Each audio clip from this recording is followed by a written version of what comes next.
Built, trusted, chosen. The podcast for leaders and marketers in trades and construction.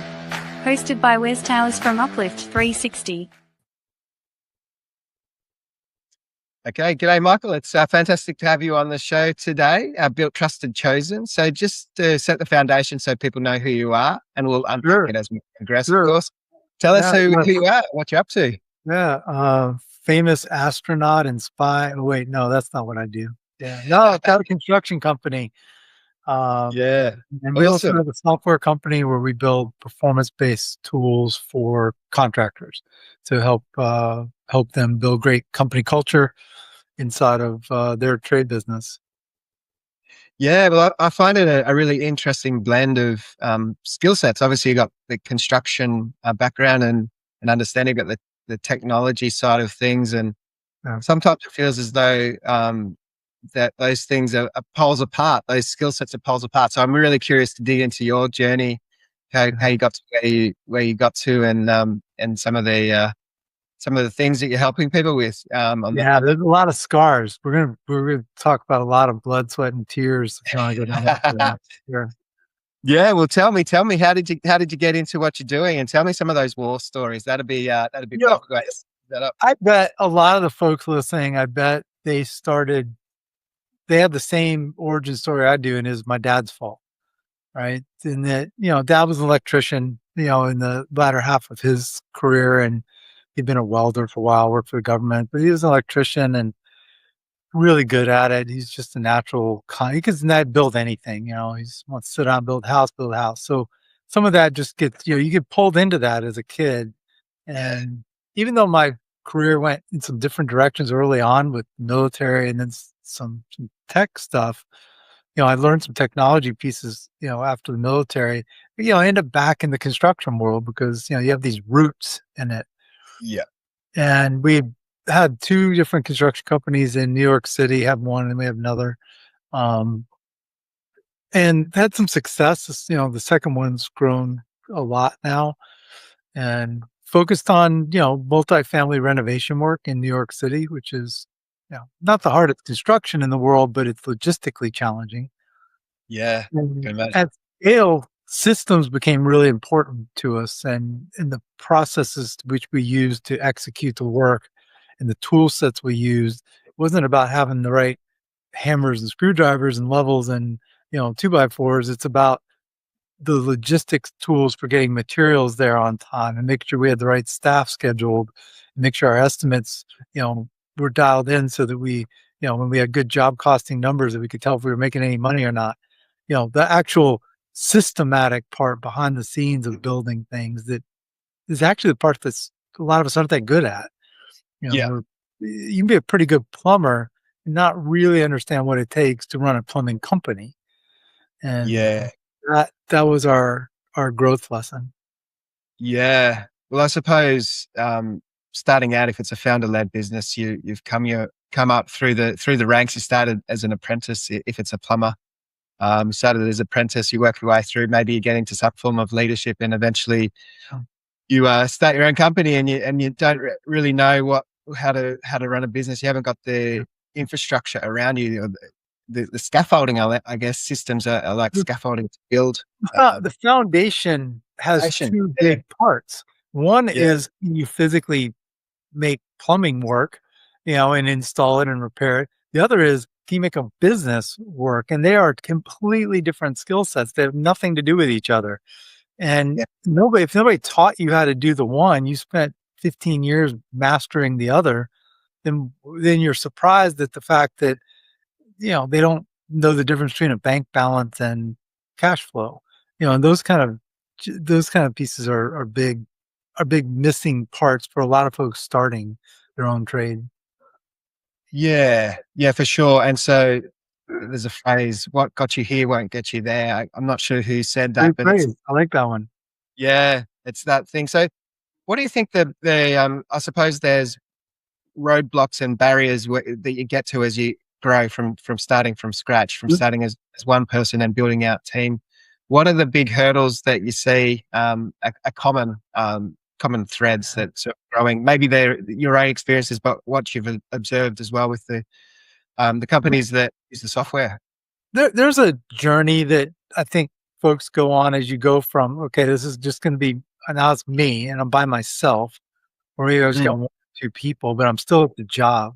I think the first big hurdle people run into is when the first job takes place and you're not there. Right? yeah, So you're not physically at the job anymore. You've gone outside of your own shadow of your own job site to try and go sell something else or to manage somewhere else, and someone else executes the work on your behalf for your client. And I think that's when this moment occurs where you have to realize that the customer is no longer the center of this. Your employees are. yeah, And if you don't grasp that, you run some real risk, because your job at that point is to take care of your people, because your people are delivering the service, and the service is what takes care of your customer, right? So there's this, if you try and bypass that, customer first, yeah, it's fine if you're a sole proprietor, but the minute you've got, a handful of people out there doing it, you better be people first. You better take care of your people, because they're the ones taking care of your customer.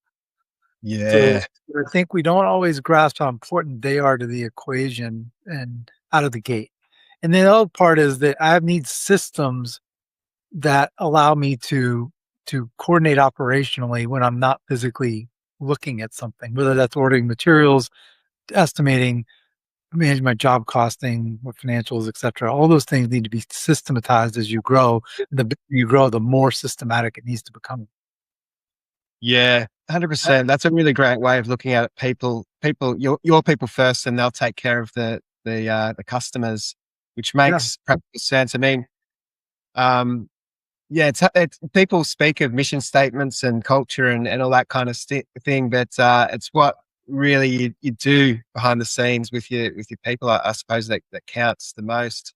Culture is an interesting word, right? I mean, Yeah, a lot of times people, I think contractors in particular, we get hung up on this word, well, company culture, and like, oh, I think they don't even know what that means. I bet a lot of them, if I polled the universe of contractors, like, I don't really know. We have pizza parties like once a week. I don't think we understand. Your company culture is it's just your company's personality. yeah, And one thing I would encourage you is, no matter what, because there's like 5 different major types of company cultures, and no matter what type you wanna be or you think you are, it should be who you are as the leader, because 'cause it's gotta come from yeah, you. So it's gotta be authentic to who you are. So if you're really financially driven, you're very, structured, you like processes and reports and all this, don't go and say, "Yeah, we're family culture," because you're not. You're a hierarchical culture with rigid reporting requirements, and that's okay. It's not that that's bad. You just build your company culture in an authentic way so people know what to expect. You can hire people that do well in that environment. And don't try to yeah, hire someone who wants a wide range of creative liberty to explore new ways of doing things if that drives you absolutely crazy. Or vice yeah, versa. And so build a company culture that's authentic to who you are, and I think you're more like. yeah. Yeah, I love that. It's so aligned to see. I do websites. We're a digital agency, and so culture. It sounds so similar to branding. So it's same sorts of ideas, but that authentic brand. Um, the self awareness piece. So you mentioned people might say they're a family oriented business, but really they're not, because they're hierarchical and all that kind of stuff. So, and you also mentioned 5 categories of how people might, Oh, yeah. Well, what there's like, is I see if I can remember all these off the top of my head. You've got yeah, family oriented, which is a culture, a team, not team, it's family, right? Which is a yep, different thing. And there, actually, I've got some data, I got some notes on this somewhere, but that's one type of company culture. yeah, Um, think maybe like Southwest Airlines or something. They kind of fun, family, happy, yeah, teamwork. Kind of family oriented, supportive nature. You have companies that are very creative in nature. So you have your Apples of the world, that creativity and trying new things and being willing to fail, and move fast, kind of dynamic cultures. That's another. You have hierarchical cultures, which you might see in the government or a bank or something like that. yeah, The IBM type of structures to the reporting. You have growth, and I call these kind of customer centric cultures, where where it's all about the financial. So a lot of reports and high expectations on growth and numbers and, that kind of data oriented really appeals to that type of culture. Tesla is actually a company like that. And then you have companies that we call them elite cultures, which I think a lot of people aspire to this, but Netflix is actually an example of that. SpaceX is an example of that. Yeah. Goldman Sachs, they are the bar to get work to hire there is really high. Like you've got to be incredible. And there's no family here. This is a team though, but it's not a family. Yes. We hold each other accountable. There's a lot of accountability to you're supposed to be the best. We pay the most. You're the best. That's why you work here because this is the elite culture. None of those are better than the other. You can build enormously successful organizations in any of those environments. But I think you need to know where you land. And if one of those feels more like you, go that way. Put that Yeah. in your website because on your hiring page, it should say stuff like that. So you attract candidates that make sense. Yeah, 100%. That's to the chosen piece. People will choose to work. Well, people will often choose to work in a place because of the salary. The pay is good. Yeah. They'll choose to stay People, because of the culture. yeah. Uh, People will, if you have a bad culture, you can never get someone to come back for money. But if they leave yeah. for money, they might come back for your culture. It's Mm, Your culture is more powerful. Culture is more powerful. It's the most singular, powerful financial driver of company performance. And that's an academically studied thing. If you look at the impact of great culture versus companies that don't have great culture, it is more impactful than anything else you do. Number one, yeah. the top. Yet you don't see many, business school courses on how do I build company culture, right? Yeah. Because they're teaching you the financial sides of this. But I think a good contractor can build an amazing company by mastering your numbers and building a great culture. Yeah. Like just get those two things right. Yeah. And I suppose it will be, to a large degree, a reflection. The culture will be a reflection of the founder. A founder-led That's business really could be that's just naturally coming from that position. So take a look at the founder and their own personal values and convictions, and that will tell us, to a large degree, what the company culture is and how it should cool. align to what they're Or they're doing. trying to fake it. Or they're trying to fake it because that's not really who they are, but they think they're supposed to be this way. Yeah. Not sustainable. It comes out and that's why I think a lot of cultures are off is because they're trying to be something they're not as a human being. Yeah. So just be who you are and build a really cool culture from that. It's not that one's Yeah. mean and one's hostile. Or you can be, a really powerful, strong leader and have a hierarchical culture of the reporting. Okay. Yeah. Yeah. I love that. Be who you are. I think there's a book. It might be Alan Watts wrote a book along those lines. Be who you truly are, or something like that. So It's more powerful. sustainable. Yeah. You can do that every Yeah. day. Yeah. Let's speak to the productivity side of things, because there'll be a bunch of listeners who are keen to Sure. accept that. They might be saying, "Oh yeah, I love all that fluffy stuff," but how does it align? How does that culture Oh, align to yeah. business? We want to see business growth and productivity and all that kind of stuff. Let's align those things. How does that work So together? once I kind of know who I want to be, I've got this company culture idea. I want my culture to translate to performance. Yeah. Right? My culture is not something that I have incidental to the company. My culture needs to reflect in performance. Is there are certain things that matter to me, whether there's certain KPIs, maybe it's my sales velocity, maybe it's my number of churned customers, maybe it's my adherence to achieving these performance on my cost codes, revenue targets, whatever, expense goals. You can have a lot of different objectives, GP, net profit for the year, whatever those KPIs and goals, objectives that you might Yeah. have. We believe that the word of the day is incentives. And Yeah. incentives are there's this guy, Dr. Landsberg, he's like University of Rochester or somewhere. He said, all of human economics is summed up in 4 words: that people respond to incentives. That's it. Yes. That's economics. And so if you just look at how do I get my people, my team, my customers, my vendors, whatever, how do I get them to respond to what I want? I need to create incentives that drive that behavior. Most of us have incentivized our team singularly through the way we pay them, which is mostly hourly. We pay people by the hour, by the day, whatever. And then we wonder why that incentive encourages them to work more hours. Yeah. Like, it's Yeah. perplexing. I don't understand. Why does my team act like they take so long? Like, why do they work so why aren't they efficient? Because you've incentivized the behavior that is specifically built on time. It's Yeah. the entirety of the model. It's a terrible model. We're a little stuck with it at this point, but Yeah. hourly pay is a horrible way to pay people. It doesn't incentivize quality or teamwork or communication or production or anything outside of Yeah. time. Yeah. Yeah, that's an interesting point of view, and definitely I agree with it. So if you're measuring everything just by time, well, if you can do it in 15 minutes, why do it in 15 minutes if I'm getting paid by the hour? Doesn't matter. It's It's not gonna- my yeah, money. Yeah. yeah, They yeah, that's they right. act they act the way they do because it's not their money. Your money, Yes, I hate to break it to everybody listening, but your people do not care about your money. They care about their own money, and they're actually somewhat accountable to their peers. They will they're if their peers can make more money, they're actually somewhat accountable there to the coworkers, but to the yeah, owner? No, sorry. So yeah, they may love you, they may think you're the greatest, but it ain't their money, man. And yeah, so get that crew to feel like it's their money when they go to work. Like and people describe this as ownership thinking and all these other different terms around it. I just want them to look at that labor budget.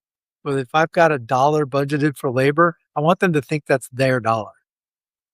Because yeah, I'm willing to spend it on them. I'm willing to give it to them. I budgeted that. If they think it's theirs, they will treat it different. yeah. Yeah, yeah, perfect. And so the other thing too, what's your take on the billing model of just time plus materials?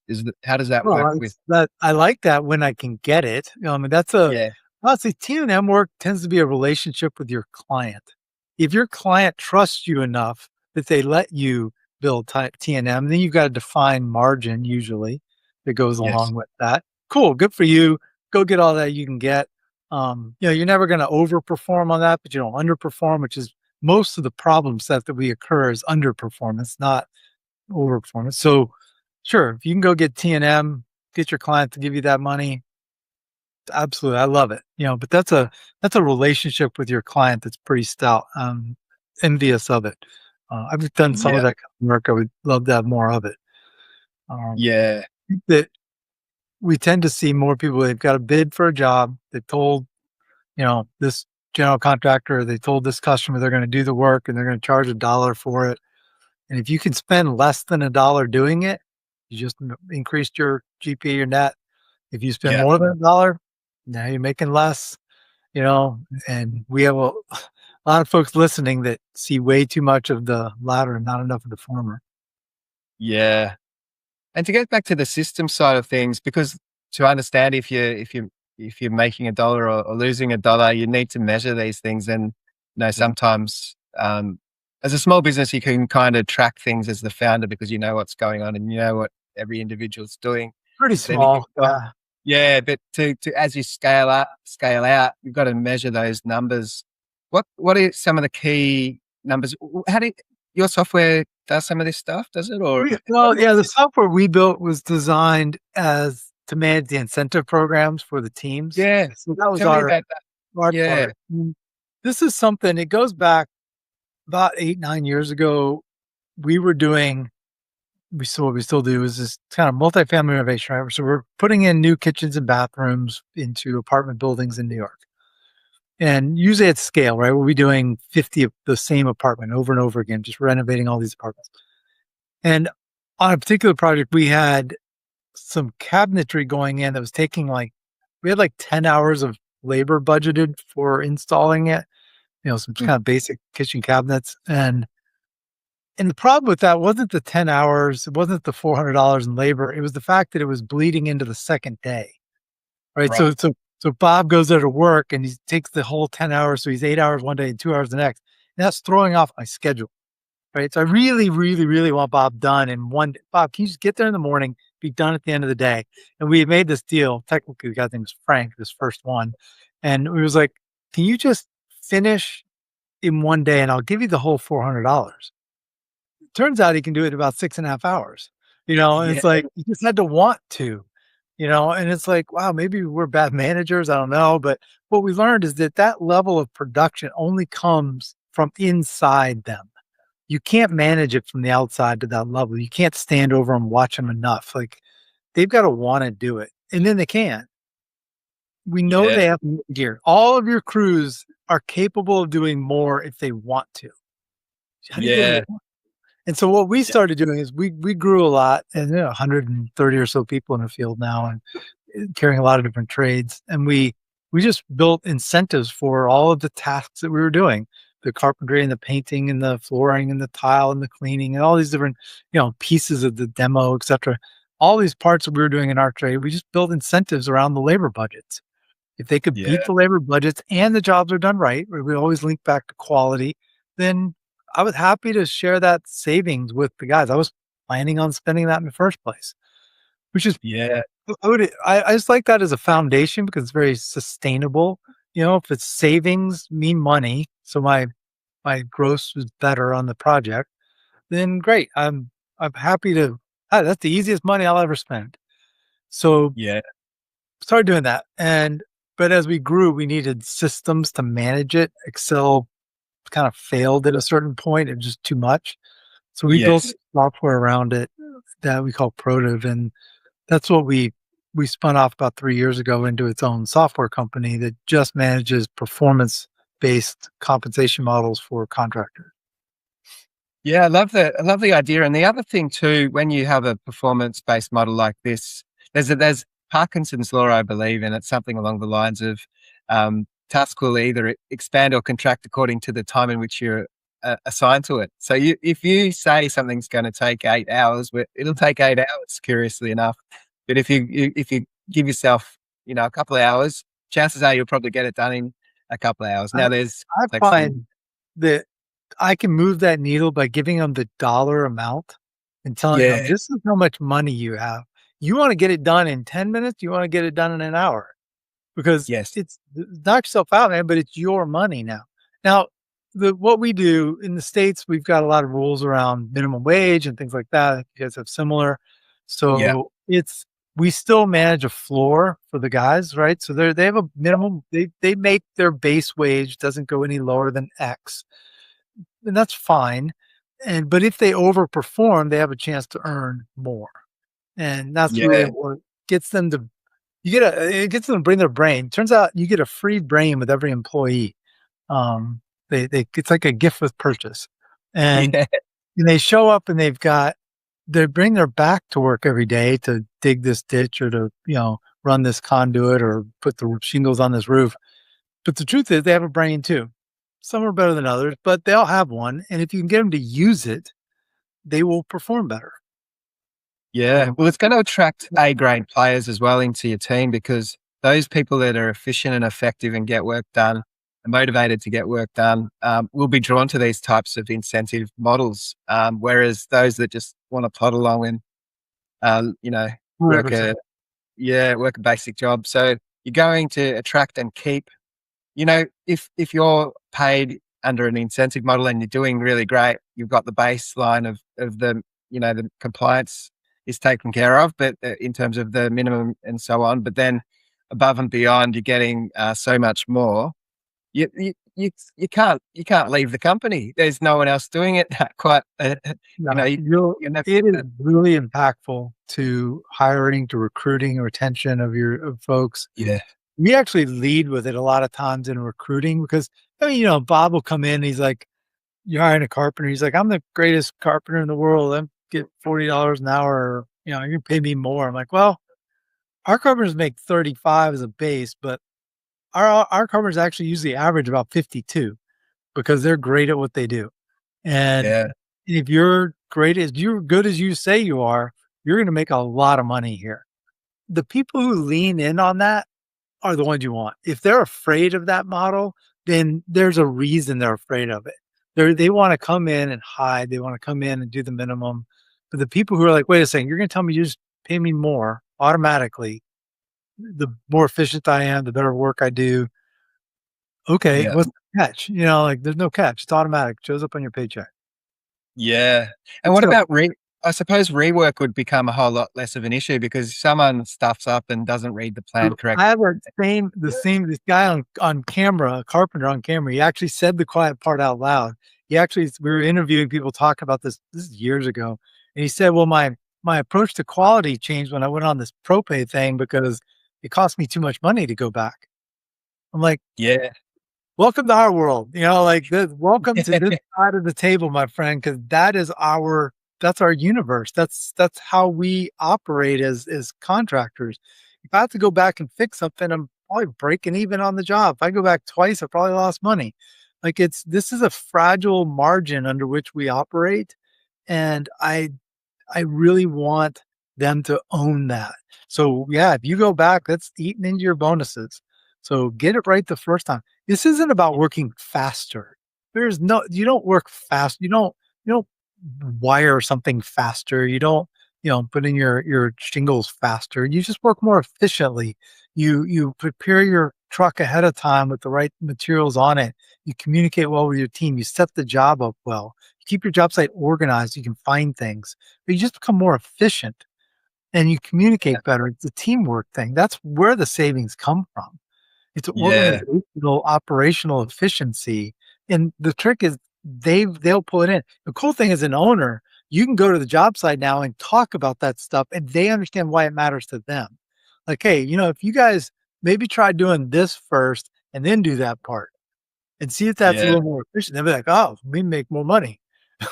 Yeah. Yeah, well, that's Yeah. all I Yeah. do. Like, before you would say that and it didn't matter because it's not their money.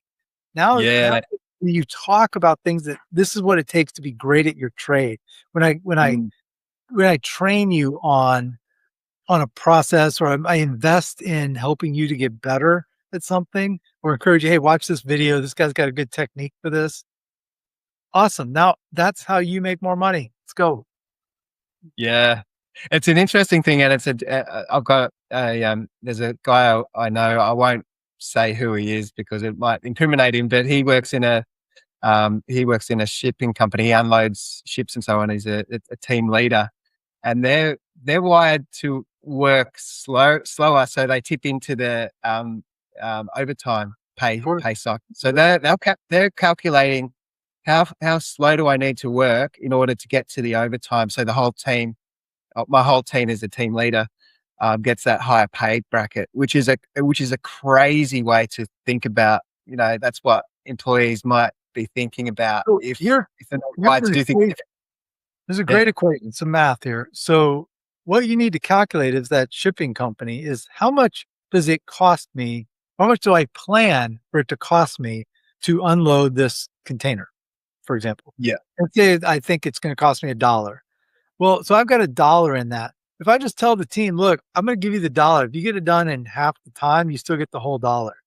yeah, But now you can do twice as many. 'Cause you're gonna get it yeah, done faster. Now, forget OT. The way they make more money now is to get more done. So they'll make way more that way than they ever would just getting a few hours of overtime. So you yeah, gotta flip the script on the way they think about how they make money. Because right now it's an equation of time, and OT yeah, is your friend.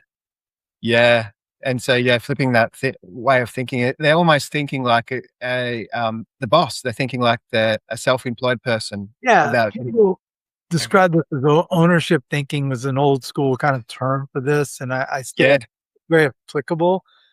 But ownership thinking, what I'm trying to do is translate it to what the crew controls, which is labor for the most part.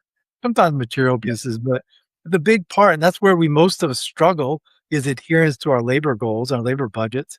If I can get that sorted, then I'm in a good position to succeed. yeah, 100%. And so, just in practical terms, what does I'm sure the model changes somewhat according to the business, but what does a typical incentive program kind of look like? Just real quick, Yeah, because I don't. we see we see well, it's run, believe it or not, trades are not as different as they sometimes think they are. In the end, we have the same basic problem set. I have a labor goal. I need to make sure I'm efficient against that. I need to do good quality work. Right. So those two things tend to dominate. And I have a hard time doing that today. And so what we'll generally see is a company setting the labor budget for the crew. So they see what the labor budget is from the bid, right? So you've estimated that job and you've estimated it, say it's $10,000 in labor, $100 in labor, whatever the number is. What we've learned is that it's important to show that to the crew. We have an app where the crew sees the labor budget and they track how much time they've used and how much money they've used against it. So if they've got an hour to do it, they use 20 minutes. If they got 100 hours to do it, have they used 20 hours? They used 100 hours. They use 120 hours. It shows them how they're progressing along the way because transparency is important. If you want them to change behavior, which is the goal of a bonus program, not just paying bonuses, I want to change behavior, then they need to buy into it. For them to buy into it, they've got to see it. It's got to be very transparent, or they don't believe us when we just tell them, right? So show it to them. We put it in an app. So then they'll say, okay, if you beat this, and you save me a dollar, most of our clients say, okay, I'll give you guys 75% of that, or something like that, or some 50-50, or we'll give you 100% of it. Just depends on the business. Everybody's a little different. And basically the guys know what that's worth to them because they can see it on their phone. They're looking at it saying, okay, if we finish an hour ahead of time, we make an extra dollar. And when they start doing that math automatically, it's on their phone, they're tracking it, it becomes their money. And you have to talk to them like it's their money. So what you do is you go to the job site and you look at your crew and you say, hey, are you guys making any money on this job? Which is a funny question, right? Because they're thinking at first, like, well, I'm getting paid, right? Yeah, but making any money. Yeah. When they can answer that question, yes or no, you're winning. You're already winning as a contractor because if they go to the job site and think, am I making money? That means, do I have my materials? Are we being efficient? Are we doing good quality work? Are we going to have a callback? Are we going to be on schedule? Are we going to be under schedule? Do I have the right team here? Is Bob doing it the right way? When they're thinking like that and they can answer the question, are you making money on this job? When your crew says it gives you an answer back to that question, you just hit a whole nother gear as a contractor. Yeah. Yeah, I love it. And so, I mean, we'll speak to the software and how people can get their hands on it because, I mean, trying to run these incentive programs by a spreadsheet or Excel spreadsheet, that'd be a hell of a task. So You can do it if you're really small and you do the same work over and over again, and you got one person doing one task. You can. The problem is we get multiple people on the job and they work different amounts of time. They make different wage rates and they have a callback. Like who gets paid how much? That's where it gets complicated, and that's where we needed software to manage it. You need some software. Yeah. Before we get to that and how people can, get their hands on the software, was there anything we haven't covered today that we should have covered? Was there a question I missed that I should have asked, and what would the answer be? I don't know. I think we've kind of covered a breadth of it. I know we went through the culture piece. I guess I would. All of this, if you can't figure it out, is anchored around your people. Like, from the beginning of this piece, like, what kind of culture do you have so your people know, to communicating with your people, to incentivizing your people. Your people are at the center of it, and I really encourage leaders out there to develop better bi-directional listening skills and kind of people first skills. The more you can invest in your team, care about what they want. I think it's a Zig Ziglar quote: help enough people get what they want, you can have anything you want. Yes. Just help your team get what they want. So ask them. If you don't know what they want, ask them. It's not always a raise. It's not always what you think it's going to be. Ask them what they want in their life. And dig into it and really learn it, because if you can help them get that, they will move mountains for you. Like that is this path through to something better. You'll have a lot more fun running your business if you're running a human-centric team, where people are working together to achieve something, as a team, than if you're just, everybody's in their silos and people don't care as much. It's just a lot more enjoyable place to go to work every day. Yeah. So, lean into that. Yeah. So to tell people what are the next steps? How do they find out more about the software? If you want to learn about Protiv, I'm happy to share it with anybody out there who ever wants to see it. It's Protiv.com. Get me at Michael@Protiv.com. It's easy. I'm on LinkedIn, Michael Fortenberry. Those are easy ways to reach out to us and find us. Happy to show people software. Happy to answer questions. If you want to try and do this on your own, I'm happy to tell you what, how I would do it. It's not Yeah. always a lot of times I don't even tell people what we do. We just kind of help get them down the right road, and they'll come back here when they're ready for it. But Yeah. I like working with contractors. I built two, you know, decent sized construction companies, so I generally kind of understand the path. I'm a big fan of peer groups and and coaching. So if you don't have a coach, if you're not part of a peer group that you can work with, find somebody who does trade contracting consulting, and peers. I wish I'd had that 25 years ago. Yeah. Really cool. And so the software works globally, is it? Presumably it's Yeah, obviously we started this in the U.S. We're a U.S. company, but yeah, got some folks in different parts of the world now. So it kind yeah, of depends on what operating platform they work with. Like we're integrated to systems like the Procores of the world, but there's other smaller applications they're more local to different uh, countries that sometimes we've got to build those integrations out to make it work for them.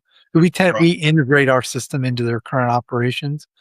right. So we do that. If you're using software X to manage your job costing and time tracking and estimates, etc., we'll try and integrate into X, so that it's just works seamlessly for you. Yeah, it makes sense. A lot of those software as service, they work globally, so it's probably what people have in the US. Are probably the same. If we're not built through now, we will be at some point. So Yeah, got it. Brilliant. That's fantastic, Michael. I'm loving what you're doing there, and I'll put all the links in the show notes as well, so people can find it easy to your LinkedIn and business and so on. So people can connect if they wish to do so. Thanks so much, Michael. Thank you, my friend. Take care. Thanks for listening to Built, Trusted, Chosen. Brought to you by Uplift 360. Visit uplift360.com.au.